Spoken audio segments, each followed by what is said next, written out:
Actualidad Radio. La información nunca sonó tan bien. Y hemos estado revisando desde el día de ayer, se conoció la información de una decisión que tomó la Comisión Europea y que insta al Parlamento Europeo y que insta a la Unión Europea a cerrar los diálogos con Cuba. Y lo leo textualmente: el Parlamento Europeo aprobó una resolución que pide sanciones contra Miguel Díaz-Canel y el fin del acuerdo con la Unión Europea. La resolución fue adoptada con 283 votos a favor, 199 en contra y 85 abstenciones. Esto representa el pronunciamiento más contundente de la Eurocámara. Y para no leerles todo el artículo, les informo que una de las razones fundamentales no es solamente el tema económico y la crisis humanitaria, sino la sistemática, insisto textualmente, la sistemática represión del régimen cubano para con la población y los presos políticos. Para tratar este tema, le queremos agradecer al exdiputado al Parlamento Europeo, Javier Nart, quien fue miembro de la Comisión de Asuntos Exteriores y de la Subcomisión de Seguridad y Defensa del Parlamento Europeo, además vicepresidente de la Delegación para las Relaciones con Países de la América Central. Le agradezco mucho, diputado, que nos haya atendido. Es un placer tenerlo con nosotros. Buenas tardes para usted. Buenos días para vosotros, y de verdad para mí es muy satisfactorio el ver que empieza a salir el sol en la isla de Cuba. Ciertamente, le agradezco mucho que se haya tomado estos minutos para atendernos, porque de pronto la gente acá, y sobre todo la gente en la isla, que tienen 67 años de esta brutal dictadura que no solamente ha empobrecido, ha asesinado, ha torturado, ha encarcelado, sino que ha terminado por destruir lo que era en 1950, antes de 1959, una verdadera potencia en el Caribe. Pero la crisis humanitaria que se ha desatado por el régimen, por su afán de mantenerse en el poder, en ocasiones parecía que había sido olvidada por Europa, sobre todo cuando algunos entes europeos, más allá del embargo que se emitió desde Estados Unidos, hacían negocio libremente con la dictadura cubana. Por eso me gustaría que ahora le diera usted a nuestra audiencia un contexto de lo que esta medida significa.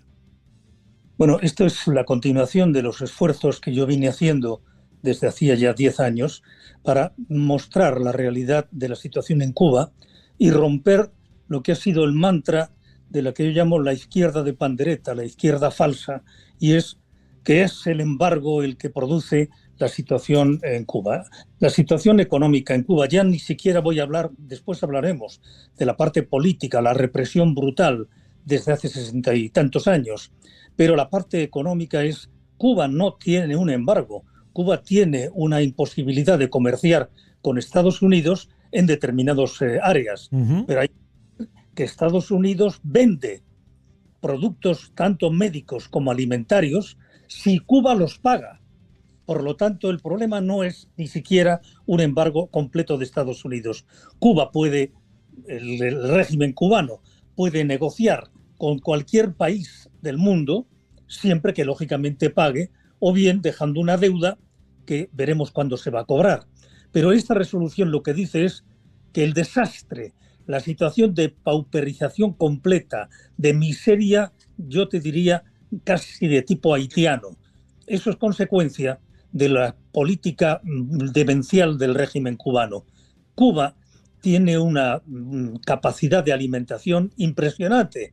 La tierra es negra, es fértil, puede producir 2 cosechas anuales. Que no puedan comer hoy en Cuba, que no puedan tener pescado cuando tienen una costa excelente, con una capacidad de pesca excepcional, excepto que lo que han hecho ha sido arrasar, desertificar, teniendo una política económica demencial. Y hay una parte que es esencial. Yo he sido corresponsal de guerra casi 30 años y yo en mis primeros momentos pensaba que lo fundamental de una guerra era la confrontación, porque es la parte más espectacular, y después me di cuenta que la guerra se fundamentaba en algo básico, que es la logística. Pues bien, yo respecto a este régimen liberticida, criminal, que así viene sufriendo Cuba, dije: lo esencial es golpear en el área económica del poder económico, político, represivo, militar que tiene Cuba, que se llama Gaesa.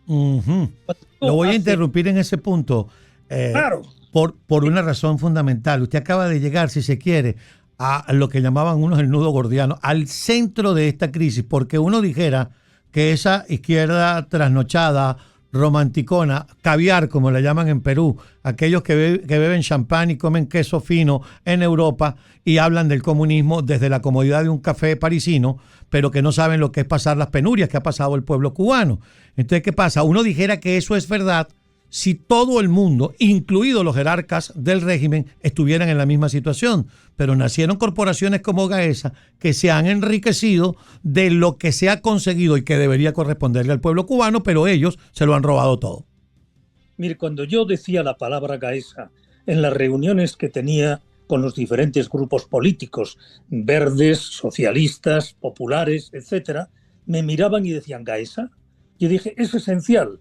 Gaesa significa el poder militar, porque está controlado por militares, que a su vez es el poder represivo, el poder social, el poder político, que todo se reúne en una persona llamada Raúl Castro.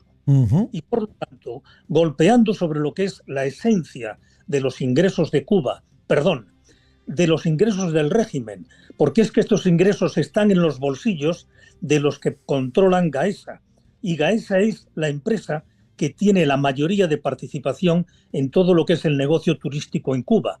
Negocio turístico que tiene además un componente, que son los trabajadores llamados trabajadores estrella. Esto es, cuando una empresa española tiene un hotel de lujo en Cuba, no puede elegir a los trabajadores, se los entrega el gobierno en lista cerrada, los pagan en euros, pero el régimen se queda con el 85% de esos rendimientos y le entrega una pequeña limosna al trabajador. Esto, en términos, yo diría, para entendernos groseros, se llama lo que en términos en Francia se llama el macarra, o sea, el que controla, el que gestiona el negocio, que es la pobre prostituta. Pues esto es lo que hace Gaesa. Gaesa controla más de la mitad casi del Producto Interior Bruto de Nicaragua, de Cuba, y golpeando a Gaesa, porque es lo que decimos o se dice en uno de los puntos, que hay que perseguir y hay que exigir responsabilidades, no ya a Díaz-Canel. Díaz-Canel no es nada, Díaz-Canel es un fantoche. Lo importante no es Díaz-Canel, es el régimen. Y el régimen es el poder económico, militar, social, represivo, en una sola mano, que son los militares, que es Raúl Castro.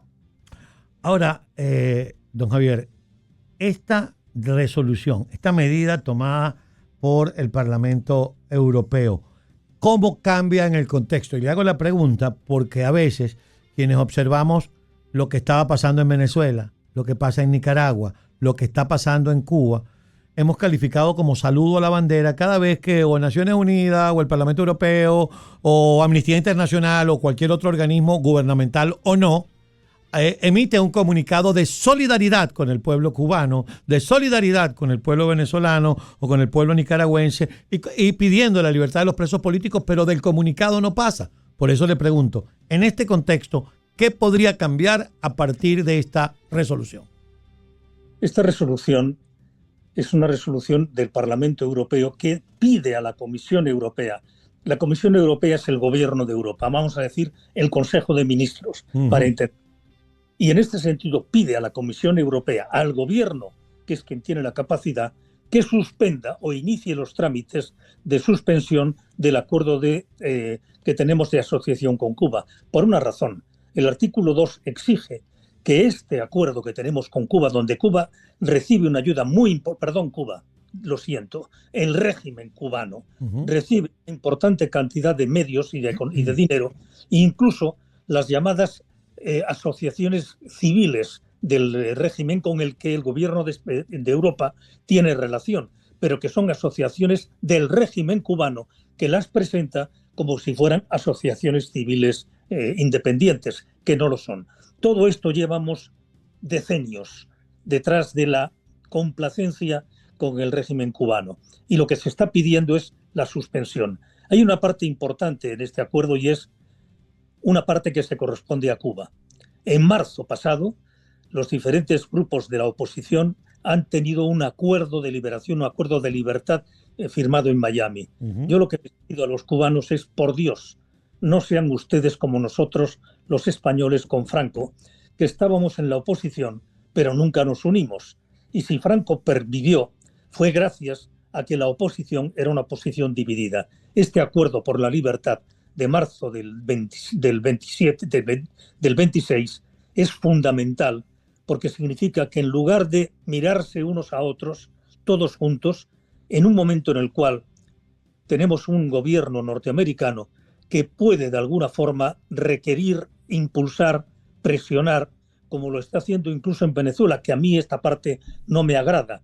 Pero, por ejemplo, cuando ya en Cuba se habla de la situación de banca privada, va a ser una banca privada muy vigilada, que sobre todo lo que interesa a Cuba es que lleguen recursos a través de la banca privada o de lo que fuere.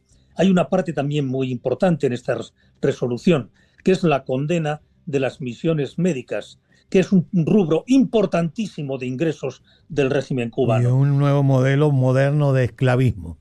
Efectivamente. Bueno, eso fue algo en el que trabajamos muy fuertemente en la pasada legislatura para poner en evidencia que las misiones médicas no eran solidarias, sino que eran de esclavitud de los médicos, de las enfermeras e incluso de los camareros de los barcos, a los cuales envía, pero que retiene el 80-85% del sueldo. Y ahí quiero mencionar a una persona extraordinaria, que es uno de los asesores del Grupo Popular, Juan Salafranca. Con Juan Salafranca trabajamos, y ahora Juan Salafranca está trabajando de una manera excepcional, porque es una persona que conoce muy bien lo que ocurre en Cuba y trabaja con una enorme eficacia. Ahora, cuando usted nos dice el alcance que tiene esta resolución, se me ocurre pensar, por ejemplo, si personajes impresentables como el señor Pedro Sánchez, jefe del gobierno español, se le ocurre seguir teniendo los tratos y las relaciones que tiene con Cuba, ¿podría ser sancionado por la Unión Europea? No. Pero mire, la posición que tiene el partido llamado socialista, yo he estado militando en partidos de izquierda bajo el franquismo y sé perfectamente lo que significa ser la izquierda. Nosotros nos fundamentamos en la solidaridad, en la unidad y en los criterios de libertad y pedir para los demás lo que queremos para nosotros. Ahora tenemos un partido socialista que desde hace mucho tiempo, incluso cuando yo estaba militando en él, en la Comisión de Asuntos Exteriores, tienen un planteamiento de efectivamente de izquierda caviar o de izquierda de pandereta, que yo le llamo. Concretamente, en esta resolución, impecable resolución, el Partido Socialista votó en contra y la persona que representaba al Partido Socialista, una exministra del gobierno de Zapatero, se retiró de la reunión porque dijo que no estaba de acuerdo con poner en evidencia lo que era evidente, y es que tiene que perseguirse a los liberticidas. Esto está acordado desde un acuerdo que es el acuerdo de Magnitsky, donde se determina que tienen que perseguirse los liberticidas y donde todo lo que se pide son libertades para el pueblo cubano. ¿Qué es lo que hizo esta representante del Grupo Socialista, una llamada socialista española? Retirarse y después votar en contra. Miren, cuando Cuba sea libre, que va a serlo muy pronto, tendrá el Partido Socialista que mirarse dentro de sí y preguntarse por qué durante tanto tiempo apoyó activamente el liberticidio en Cuba en nombre de historias de embargos norteamericanos. Miren, no hay nada más repugnante que aquellos que son antiimperialistas en el pellejo de los demás. Y en consecuencia son aquellos que decían que en Vietnam había que luchar hasta el último vietnamita y también hay que hacerlo en Cuba hasta el último cubano. Pero ellos, como un ex vicepresidente del gobierno de España, pidiendo solidaridad para Cuba y diciendo que la situación no era tan mala, desde un hotel de 5 estrellas...